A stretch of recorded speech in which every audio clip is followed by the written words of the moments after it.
एकदमै क्षमा याचना चाहन्छु। कार्यक्रमलाई कति पनि ढिला नगरिकन आजको यस कार्यक्रमको सभा अध्यक्षको आसन ग्रहण गरिदिनु हुन यस संस्थाका अध्यक्ष श्री शान्तबहादुर गुरुङज्यूलाई आसन ग्रहण गरिदिनु हुन हार्दिक अनुरोध गर्दछु। कृपया अगाडिको मञ्चमा आइदिनु होला। र त्यसै गरी आजको यस कार्यक्रमको प्रमुख अतिथिको आसन ग्रहण गरिदिनु हुन यस तमिलभिला छोस्टी गुरुङ राष्ट्रिय परिषदका केन्द्रीय अध्यक्ष श्री रेशम तमुज्यूलाई प्रमुख अतिथिको आसन ग्रहण गरिदिनु हुन हार्दिक अनुरोध गर्दछु। एकचोटि जोरदारका साथ पानीले स्वागत गरिदिनु हुन सम्पूर्णमा हार्दिक अनुरोध गर्दछु। त्यस्तै गरी अतिथिकै आसन ग्रहण गर्ने क्रममा यस संस्थाका संरक्षक संयोजक श्री गोपाल गुरुङज्यूलाई पनि अतिथिको आसन ग्रहण गरिदिनु हुन गर्दछु। र त्यसै गरी यस संस्थाको सल्लाहकारका संयोजक श्री चन्द्र गुरुङज्यूलाई पनि आसन ग्रहण गरिदिनु हुन हार्दिक अनुरोध गर्दछु। हाम्रो कार्यक्रम त्यति ठुलो नभएको हुनाले संरक्षक सदस्यज्यूहरू र सल्लाहकारज्यूहरू र सम्पूर्ण उपस्थित कार्य समितिका पदाधिकारी तथा सदस्यज्यूहरू र सम्पूर्ण सदस्यज्यूहरूलाई यथास्थानमै आसन ग्रहण गरिदिनु हुन पनि हार्दिक अनुरोध गर्दछु। गत हप्ता हामीले क्विक एउटा निवेदनको आधारमा हाम्रो किडनी बिरामी किडनी पीडित सुमित्रा गुरुङज्यूको उहाँ हाम्रो यस संस्थाको साधारण सदस्य पनि हुनुहुन्छ र उहाँको निवेदन अनुसार हामीले क्विक एउटा निर्णय गरे। उहाँको निवेदन थियो आर्थिक सहयोग सम्बन्धमा र त्यसलाई नै हामीले मध्यनजर राखी यो गत शनिबार कलस्थली स्थित क्विक एकदमै छिटो एउटा निर्णय गरियो। हामीले यो हप्ताभित्रमा अर्थात् केही हप्ता पनि रोकिन सकिन्छ। यो उहाँलाई केही सहयोग पुगोस् भनेर हामीले आर्थिक सङ्कलनको लागि एउटा फेसबुकमै भनौँ एउटा सामाजिक सञ्जालमा एउटा क्याम्पेन गरियौँ र हामी यो एक हप्तामा हामी धेरै सफल भयो जस्तो लाग्छ। अहिले हामीले मोटामोटी हिसाब गर्दा आजसम्म उठिएको रकम 2,66,150 हामीसँग अहिले क्यास उठिएको छ। अवश्य पनि हाम्रो यो संस्थालाई माया गरी सहयोग गरिदिनु हुने सम्पूर्ण सदस्यज्यूहरू लगायत देश तथा विदेशमा बस्नु भई सहयोग गरिदिनु हुने सहयोगी दाताहरूलाई हामी एकदमै आभार कृतज्ञता व्यक्त गर्दै उहाँहरूलाई धन्यवाद दिन चाहन्छौँ। यो एक हप्तामा हामीले राम्रो उपलब्धि गर्न सफल भएको हो र हाम्रो यो संस्था जन्मिएर मलाई जहाँसम्म लाग्छ हामी यो 1-1.5 वर्षमा रनिङ गर्दै गर्दा यस्तो कार्यक्रम हामीले 2 पटक गर्नु पर्यो। केही महिना अगाडि सम्भवतः यो हिउँदोमा हामीले एउटा दुःखद घटना भएको थियो। हाम्रै धादिङको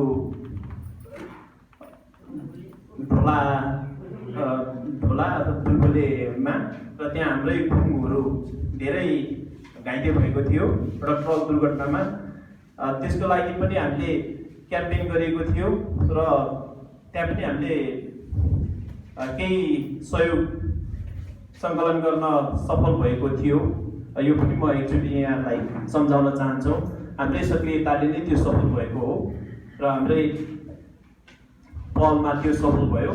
र अर्को सेकेन्ड चाहिँ अहिलेको यो सुमित्रा गुरुङज्यू उहाँ हाम्रै धादिङको उहाँको एड्रेस चाहिँ एकचोटि उहाँ नीलकण्ठको नीलकण्ठ 11 का हुनुहुन्छ, उहाँको श्रीमान मोहन गुरुङज्यू र टिटी पीडित चाहिँ सुमित्रा गुरुङज्यू। उहाँ अहिले हाम्रो माझमा हुनुहुन्छ। एकचोटि उहाँलाई पनि आसन ग्रहण गरिदिनु हुन हार्दिक अनुरोध गर्दछु। एकचोटि उठेर देखाइदिनु पनि अनुरोध गर्दछु। कार्यक्रमलाई कति पनि ढिला नगरिकन यो छिटोभन्दा छिटो यो सघाउने प्रयत्न गर्छौँ। एकचोटि मैले यो सहयोग रकम हाम्रो सक्रिय सदस्य साथीहरूले एकदम मेहनत गरेर यो हप्ताभित्रमा उठाउनु भएको रकम कसले कति उठाउनु भएको छ यो म एकचोटि यहाँ सचोटि भन्न चाहन्छु। चन्द्रबहादुर गुरुङज्यूले रु 23,050 उठाउनु भएको छ। उहाँलाई एकचोटि जोरदारका साथ ताली। उहाँ हाम्रो संस्थाको सल्लाहकारका संयोजक हुनुहुन्छ र गोपाल गुरुङज्यूबाट पनि उहाँ पनि यस संस्थाको संरक्षक समितिको संयोजक हुनुहुन्छ। उहाँबाट पनि 23,260 एकचोटि उहाँलाई जोरदारका साथ ताली। र गणेश गुरुङज्यूबाट 7,600 उहाँलाई पनि जोरदारका साथ ताली। र राममाया गुरुङज्यू हाम्रो यस संस्थाका कोषाध्यक्ष हुनुहुन्छ। राममाया गुरुङज्यूबाट 29,630 सङ्कलन गर्नु भएको छ। र त्यस्तै गरी ब्रिटेन गुरुङ मार्फत हाम्रो रामबहादुर गुरुङ दाजु उहाँलाई चाहिँ यहाँ ब्रिटेन नाम दिनुभएको छ। उहाँबाट 14,540 प्लस 1000 पनि रहेछ। उहाँबाट 15,540 उहाँले सङ्कलन गर्नुभएको छ। उहाँलाई एकचोटि जोरदारका साथ ताली। र हाम्रो अध्यक्षज्यूबाट सन्तबहादुर गुरुङज्यूबाट 64,615 र अध्यक्षज्यूबाट मोटो रकम प्राप्त भएको छ। एकचोटि जोरदारका साथ ताली है त उहाँलाई। र त्यसै गरी रञ्जिता गुरुङ उहाँले 3,000 दिनुभएको छ। देवबहादुर गुरुङज्यू हाम्रो यो संस्थाको कोषाध्यक्षज्यू उहाँले 1,000 सहयोग गर्नुभएको छ। र आरती गुरुङ उहाँबाट 9,435 प्राप्त गर्नुभएको छ। र त्यस्तै गरी भीमबहादुर गुरुङज्यूबाट 1,000 र जयबहादुर गुरुङ म मार्फत रु 3,000 मैले सङ्कलन गरेको। र त्यस्तै गरी लक्ष्मी र रुद्र सर मार्फत उहाँले 25,282 ल्याउनु भएको छ। जोरदारका साथ ताली। त्यसको लक्ष्मी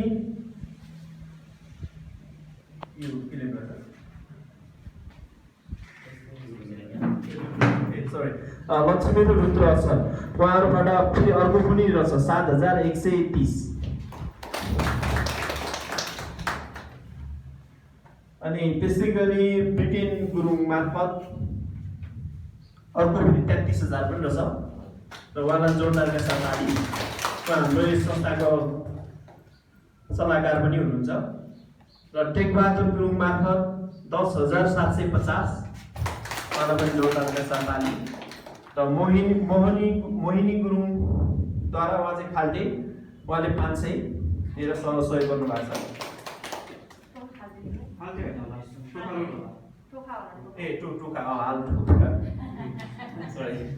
अनि कमला गुरुङज्यूबाट 10,355 जोरदारका साथ ताली।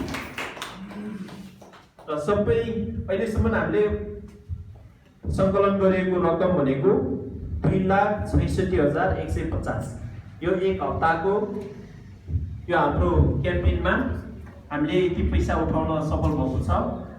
सायद यो पैसा रकम उठ्ने क्रम जारी नै रहन्छ होला, किनकि हामीले यो सामाजिक सञ्जालमा सेयर गरिएको छ। सबैजनाले आफ्नो क्षेत्रबाट यो लागि परेको छ। सम्भवतः यो अर्को हप्तासम्म पनि उठ्न सकिन्छ, अर्थात् अर्को फर्दर पनि जान सकिन्छ। योभन्दा बढी उठ्यो भने हामी तपाईँहरूलाई फेरि खबर गरेर यो हस्तान्तरण गर्नेछौँ र यहाँहरूले जानकारी भइसक्यो यो रकम। अब कति पनि ढिला नगरिकन यो रकमलाई हामी हस्तान्तरण गर्न गइरहेका छौँ। यो हस्तान्तरण गरिदिनु हुनका लागि हाम्रो प्रमुख अतिथिज्यू, अध्यक्षज्यू लगायत संरक्षक समितिका संयोजक र सल्लाहकार समितिका संयोजक उहाँहरूद्वारा चाहिँ यो रकम हस्तान्तरण गरिदिनु हुन पनि हार्दिक अनुरोध गर्दछु। र योभन्दा अगाडि हाम्रो प्रमुख अतिथिज्यूलाई अलिकति मन्तव्य पनि तपाईँको केही सल्लाह सुझाव हाम्रो यो कार्यप्रति तपाईँको केही धारणा राखिदिनु हुन हार्दिक अनुरोध गर्दछु।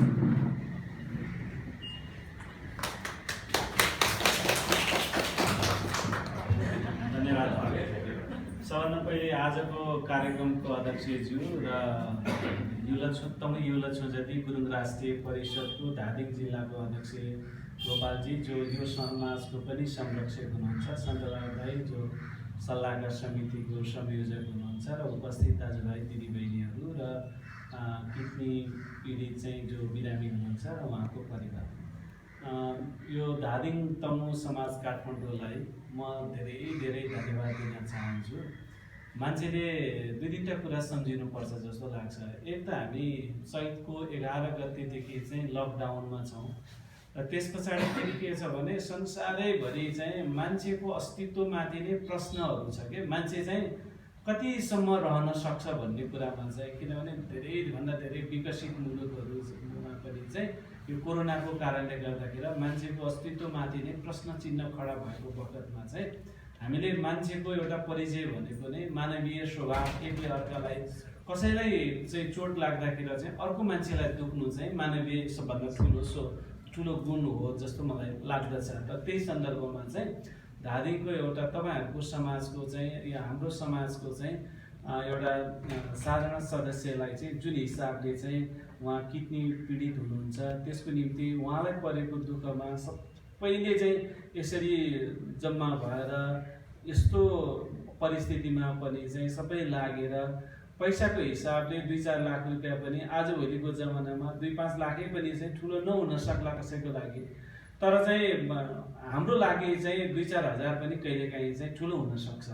र उहाँकोले चाहिँ यो समाजमा चाहिँ साधारण सदस्य हुनुभएको जो चाहिँ बहिनी हुनुहुन्छ उहाँहरूले चाहिँ सम्झिनु पर्ने कुरा चाहिँ के हो भन्नुभयो भने समाजभन्दा ठुलो कुरा त केही पनि छैन रहेछ नि होइन। हामी सबैको समाज मिलेर एउटैले दिन्छु भन्दाखेरि त गाह्रो हुन्छ नि त होइन। सबै समाज मिलेर जुन हिसाबले उहाँको दुःखमा चाहिँ फेरि दुःख मिलाउने चाहिँ काम गर्नुभएको छ त्यसको निम्ति म धादिङ तमु समाज काठमाडौँलाई धेरै धेरै धन्यवाद दिन चाहन्छु। र उहाँलाई पनि म के निवेदन गर्न चाहन्छु भने बहिनीलाई पनि कुनै पनि रोगसँग लड्ने सबभन्दा ठुलो कुरा भनेको चाहिँ आत्मबल हो क्या।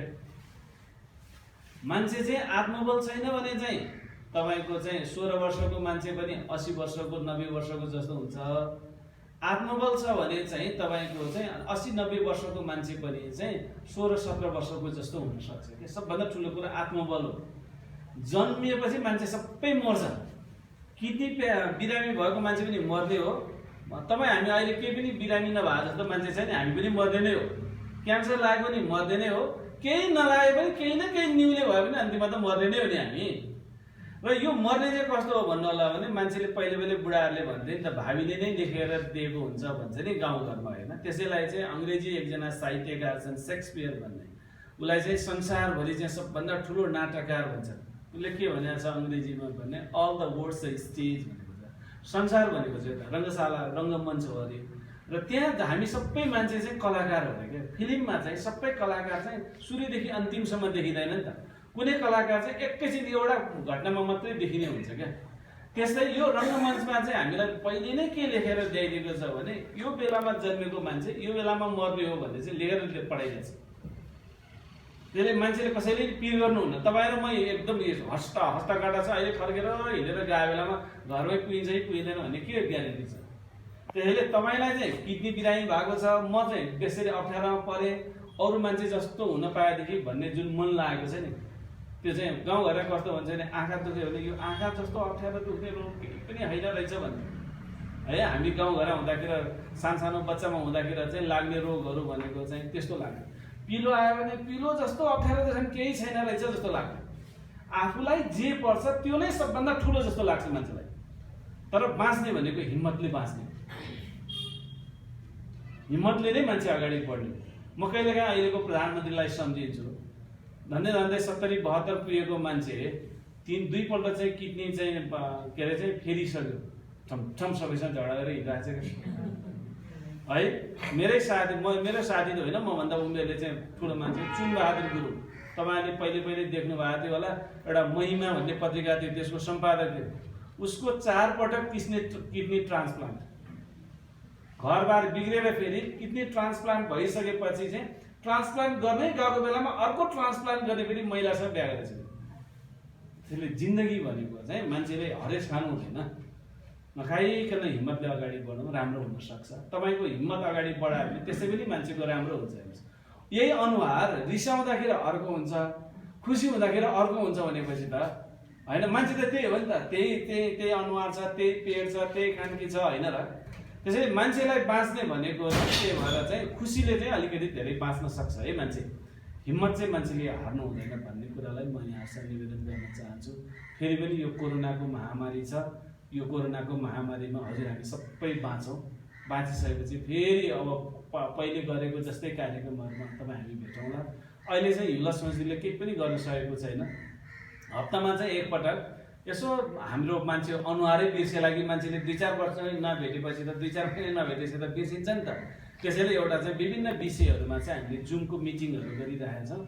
अहिले नि मेरो नि खासमा केही पनि काम छैन। म चाहिँ के छु भने तपाईँले 4 बजीतिर अब कहिले छोडिदिनुहुन्छ, छोडेपछि सुई हिँडेर गयो भने आधी घन्टा जति लाग्छ। अनि गएर फेरि नुहाइ धुवाइ गर्नु पऱ्यो। बाहिरबाट गएपछि घरमा श्रीमती छ, छोराछोरी छ, त्यो सबैलाई डराउने बनाउनु भएन नि त। त्यसले गाउँघरमा बुढाबुढीले भन्थे नि मान्छे आफ्नो हुन्छ रोग आफ्नो हुन्न भन्थे नि त। त्यो रोगसँग त हामी सचेत हुनु पऱ्यो, प्रिकर्सन त लिनु पऱ्यो। हतोत्साहित त हुनु भएन होइन, तर केही न केही प्रिकर्सन त लिनुपर्छ। त्यसैले यो धादिङ तमु समाज काठमाडौँको स्थापना पछाडि चाहिँ कुनै पनि संस्थाको महत्त्व चाहिँ केले देखाउने हो भन्नु होला भने लिडरसिपले हो। नेतृत्वमा बसेको मान्छेले राम्रो काम गर्दै गर्दै गयो भने त्यो महत्त्व बढेर जान्छ। आज बहिनीलाई चाहिँ सहयोग गरेको चाहिँ हामीले देख्दा के देख्छौँ भन्नु होला भने समाजको साथीहरूले चाहिँ उहाँलाई मात्रै सहयोग गरेको जस्तो देख्छौँ। तर अध्यक्षको नेतृत्वमा जुन साथीहरूले काम गरिराख्नु भएको छ अरू सदस्यलाई पनि के सन्देश जान्छ भन्नु होला नि होइन, यो समाजमा त बस्नु पर्दो रहेछ नि त। कसलाई कति बेला के पर्छ भन्ने के थाहा छ। अरबौँपति भए पनि जसको मलामी एकजना पनि आउँदैन भनेर त्यो अरबौँपति भएर के काम होइन र। मरेको बेलामा एकजनै मलामी छैन भने त त्यो त काम लागेन नि, पैसा मात्रै भएर। त्यसैले त्यो सबै गर्ने भनेको त के हो भने बाँच्दा मान्छेले जति काम गर्छ त्यो अनुसार नै मान्छेको चाहिँ शुभचिन्तक हुने हो नि। त्यसैले मान्छेको चाहिँ सबभन्दा ठुलो चाहिँ के अरे भने राप भन्छ क्या। राप भनेको के अरे भने तपाईँले अयोध्या भन्ने नाम सुन्नुभयो होला। अस्ति पनि चाहिँ अहिलेको भारतको प्रधानमन्त्रीले त्यहाँ राम मन्दिर बनाउने चाहिँ अस्ति भूमि पूजा भनेर स्थापना गर्यो। केही समय अगाडि चाहिँ त्यहाँ चाहिँ अयोध्यामा मुस्लिम र हिन्दूको ठुलो लडाइँ भयो। लडाइँ भइसकेपछि 200 भन्दा धेरै मुस्लिमहरू चाहिँ मरे। हेर्नुहोस् त, भारतको सरकारले चाहिँ 5000 आर्मी चाहिँ त्यहाँ चाहिँ त्यो दङ्गालाई नियन्त्रण गर्नको लागि पठायो। तर त्यो दङ्गा नियन्त्रण गर्न बाहिर गयो। त्यसपछि महात्मा गान्धीले के गरेछ भन्नु होला भने खाली खुट्टा हिँड्ने महात्मा गान्धी चाहिँ होइन, साधारण कपडा लगाउने 3 जना मान्छे उसको पछाडि लिएर महात्मा गान्धी चाहिँ गएछ। महात्मा गान्धी गइसकेपछि जाने बेला सबले के भन्थ्यो अरे भने महात्मा गान्धीलाई पनि त हिन्दू भन्ने चाहिँ मान्छेहरूको बुझाइ थियो नि, यो बुढालाई कुन चाहिँ मार्छ भन्थ्यो। तर महात्मा गान्धी सबैसँग चाहिँ खाली हात दिनुहुन्थ्यो, सबैलाई चाहिँ नमस्ते भनेर सबैलाई अभिवादन गर्दै गर्दै गएर उसले के भने हिन्दू मुस्लिम भाइ भाइ मान्छे सबभन्दा ठुलो कुरा हो। धर्म भनेको पछि भनेको हामी बाँच्नुपर्छ, एकले अर्कालाई माया गर्नुपर्छ भनेर त्यो अभियानमा एक्लै शान्तिपूर्ण आन्दोलन गइसकेपछि 5000 सेनाले चाहिँ नियन्त्रणमा ल्याउन नसकेको कुरा महात्मा गान्धी एक्लै नै एउटा नियन्त्रणमा ल्यायो। त्यो केले भने मान्छेको रावले, त्यो मान्छेको जुन चाहिँ महात्मा गान्धी प्रतिको जुन आस्था हुन्छ, उनीप्रतिको जुन विश्वास हुन्छ त्यसले हुन्छ। त्यसैले तपाईँ र मैले पनि काम गर्ने भनेको चाहिँ किन त्यो राव बढाउने हो भन्छ कि गाउँमा। खर्च चाहिँ ठुलो हुन्छ, त्यसमा गाह्रो हुन्छ त्यो धान्न चाहिँ। त्यसैले गाउँघरमा बुढाबुढीले के भन्छन् भने मुखले भन्दा नाकले धेरै कान्छ भनेको त्यसैलाई भने मलाई के गर्व अनुभूति हुन्छ भने म पनि यो संस्थामा चाहिँ 2 कार्यकाल अध्यक्ष भएँ। मैले नेतृत्व गरेको संस्थामा तपाईँले हेर्नुभयो भने सबभन्दा पहिले प्रोफेसर गणेश बहादुर गुरुङ पर्वतको हुनुहुन्थ्यो, पोखराको क्याम्पस चिफ हुनुहुन्थ्यो। त्यस पछाडि 52 सालमा चाहिँ कर्णेल लालकाजी गुरुङले नेतृत्व गर्नुभयो। 55 सालदेखि 65 सालसम्म डाक्टर रेम बहादुर गुरुङले नेतृत्व गर्नुभयो। उता चाहिँ गुरुङ राष्ट्रिय परिषदमा सबभन्दा पहिले प्रोफेसर सन्त सरले नेतृत्व गर्नुभएको थियो। त्यसपछि गणेशमान गुरुङ डाक्टर साहबले नेतृत्व गर्नुभएको थियो। सबै मान्छेहरू चाहिँ एकदमै राष्ट्रिय रूपमा एकदम माथि उठेको मान्छेहरू, सबैले पहिले नै चिनेको मान्छेहरू थियो। सबै गुरुङ भाषा संस्कृति जान्ने मान्छे थियो। म जस्तो तपाईँहरू जस्तै कछाड भन्छ नि, हाम्रो त्यो कछाड भएको मान्छे भन्छ नि, भाषा नजानेको संस्कृति भुलेको मान्छेहरूलाई होइन। अहिले पनि अरू ठाउँको मान्छेले हामीलाई कछाडै भन्छ। यो कछाड भएको मान्छेले चाहिँ नेतृत्व गरेको सायद यो संस्थामा म पछाडि गर्ला नभए साथीहरू अहिले मैले गरिरहेको छु। त्यसैले मलाई पनि के गर्व लाग्छ भने धादिङको मान्छे, घसुवाको मान्छे, नुवाकोटको मान्छे, मेरै गोर्खाको पनि चाहिँ दक्षिण भेगतिरको मान्छे लाग्यो भने चाहिँ अरूलाई जति मेरो आफ्नो हो भन्ने लागेको हुन्छ त्योभन्दा धेरै नजिकको हो कि जस्तो मलाई अनुभूति हुन्छ। किनभने मान्छेले चाहिँ आफू जस्तै मान्छे भेट्दाखेरि नै त्यो मान्छे मेरो नजिकको हो भन्ने जस्तो अनुभूति गर्छ मलाई जस्तो लाग्छ। फेरि पनि म तपाईँहरू सबैलाई धेरै धेरै धन्यवाद दिन चाहन्छु। यो बोल्ने बानी लागेको मान्छे धेरै भयो, बोलेको थिएन, त्यसले अलि लामो भयो होला, माफी चाहन्छु।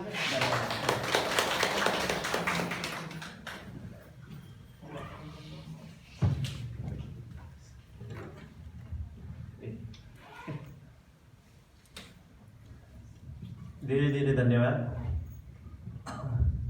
अध्यक्षज्यूलाई। उहाँको यो एकदमै मार्मिक र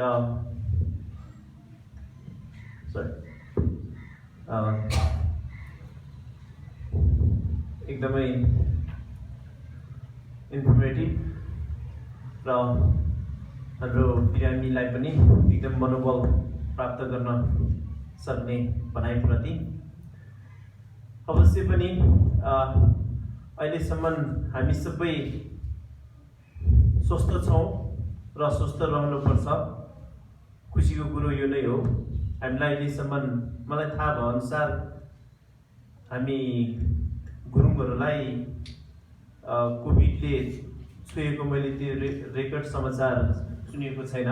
यो नै हामी एकदमै राम्रो पक्ष हो। सम्भवतः अब यो नेपाल अधिराज्य विश्वमै यो छिटोभन्दा छिटो हट्नुपर्छ, यो नै कामना। तर हामी एकदमै सतर्क हुनुपर्छ। हामी सतर्क भएन भने यो रोगले हामी जो कोही पनि अछुतो हुन सक्दैन। कार्यक्रमलाई कति पनि ढिला नगरिकन हामीसँग प्राप्त भएको यो रकम चाहिँ हाम्रो मृगौला पीडित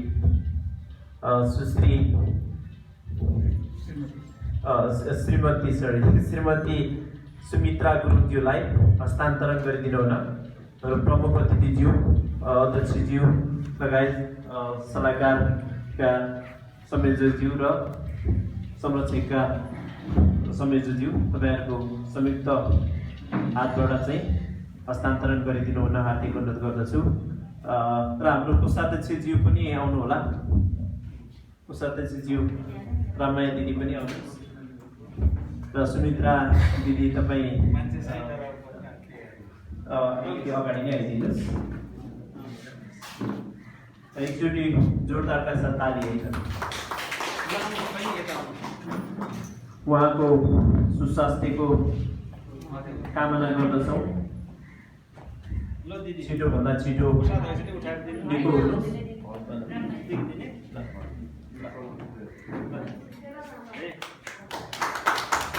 जोरदारका साथ ताली है।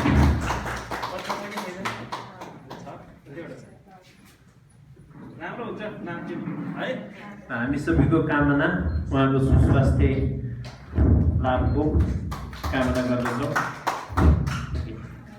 धेरै धेरै धन्यवाद। कार्यक्रमलाई धन्यवाद सहित विसर्जन गरिदिनु हुन अध्यक्ष देवदत्तज्यूलाई निमन्त्रणा गर्दछु।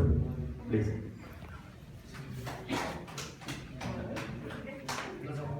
नमस्कार।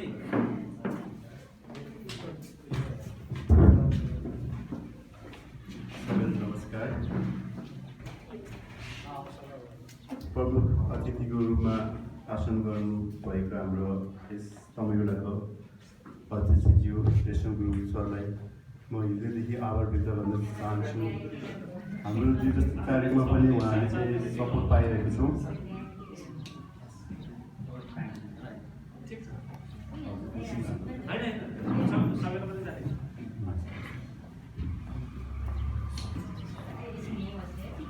धादिङ गोर्खा हामी पनि एउटा आरुघाट नजिक बस्ने जामरुङ अनि हाम्रो मावली पनि गोर्खा भएको हुनाले आउनु जानु भइरहन्छ। रेशम सरलाई भेट्दाखेरि यो तमिलनाडु प्रमुख अध्यक्ष पदमा रहेर काम गरिरहँदाखेरि हाम्रो दुःख पीडामा उहाँहरूलाई समूह बिसाउनु हामीलाई चाहिँ कुनै बाधा छैन जस्तो लाग्छ। धादिङ तमु समाजको उत्पत्ति नै एउटा समाज सेवाको भावले भएको हो। एउटा गाउँठाउँको मान्छेबाट मात्र समाज बनाउन सकिन्थ्यो, तर पनि यस्तै अवस्थामा साँच्चीकै एउटा नसक्ने अवस्थामा हामीले के कसरी चाहिँ मद्दत गर्न सकिन्छ भन्ने उद्देश्यले चाहिँ हामीले सम्पूर्ण धादिङको गुरुङहरूलाई चाहिँ समेटेर चाहिँ एउटा संस्था बनाऊँ। त्यसमा चाहिँ मिनिमम वर्षको 500 मान्छे सदस्य बनाऊँ अनि हरेकको सुख दुःखमा हामी चाहिँ साथ दिन सकौँ। पैसा भनेको कसैको लाख होला करोड होला, तर मन हुनुपर्छ भन्ने एउटा भावनाले नै प्रेरित भएर हामीले चाहिँ यो समाजको उत्पत्ति गरेका हौँ। अब भोलिको दिनमा यो हाम्रो सुमित्रा बहिनी संस्थाको सदस्य भएको हुनाले र उहाँलाई पनि रेशम सरले पनि उहाँलाई आत्मबल रोग लाग्छ, तर रोग लाग्यो भन्दैमा हरेस खानु हुँदैन। मान्छेमा आत्मबल भयो भने हामी जस्तै पनि रोगलाई चाहिँ जित्न सकिन्छ। हरेक ठाउँमा चाहिँ अब रोग लाग्यो केही गर्न सक्दैन, म चाहिँ अरूभन्दा कमजोर भएँ मरिहाल्छ भन्ने हिसाबले चाहिँ कहिले पनि नसोच्नु होला। हामी जन्मिने एउटा सत्य हो भने मृत्यु हाम्रो अर्को अन्तिम सत्य हो। त्यो कुराहरूलाई बुझ्नुपर्छ र हरेक परिस्थितिमा हामीले जुझारु रूपमा अगाडि बढ्नुपर्छ र यस्तो बेलामा फ्यामिलीले चाहिँ विशेष सपोर्ट गर्नुपर्छ भन्ने मेरो चाहिँ धारणा छ। अरू साथीहरूले भन्दा फ्यामिलीले चाहिँ विशेष केयर गर्नुपर्ने हुन्छ। यस्तो अवस्थामा उसलाई हिम्मत हार्न दिनु भएन। हामी समाज भनेको हामी छँदैछौँ, सक्ने नसक्ने अवस्थामा गर्ने भनेको परिवारले हो, त्यसपछि भनेको हामी समाजहरू छौँ। समाजको व्यक्तिहरूमा हामीलाई अहिले म सबै देश विदेशको सबै मनकारी दाताहरूलाई सम्झिन चाहन्छु। यो सहयोगमा चाहिँ हामीले कसैले फोन गरेर व्यक्तिगत रूपमा माग्यौँ होइनौँ।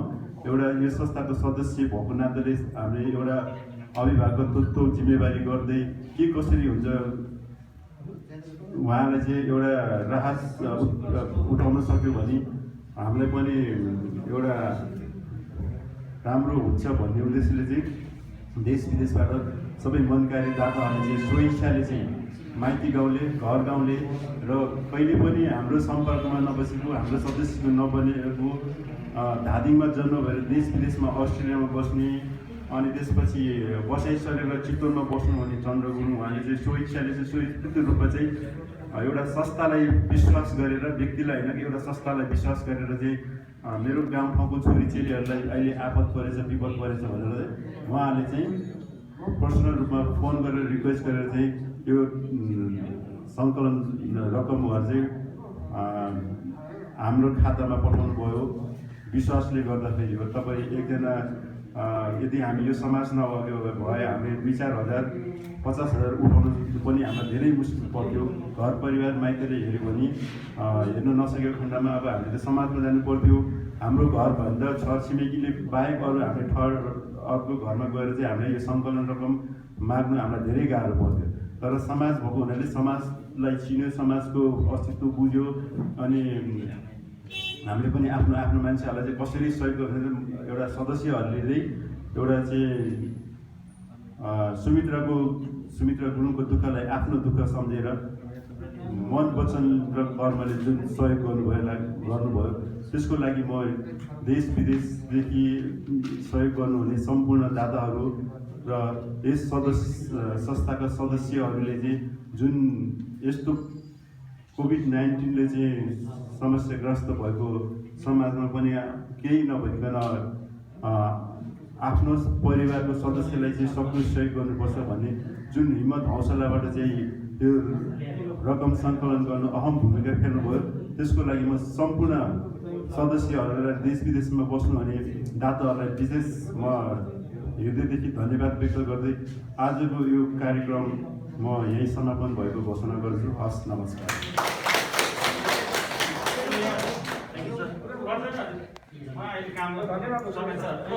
धेरै धेरै धन्यवाद है।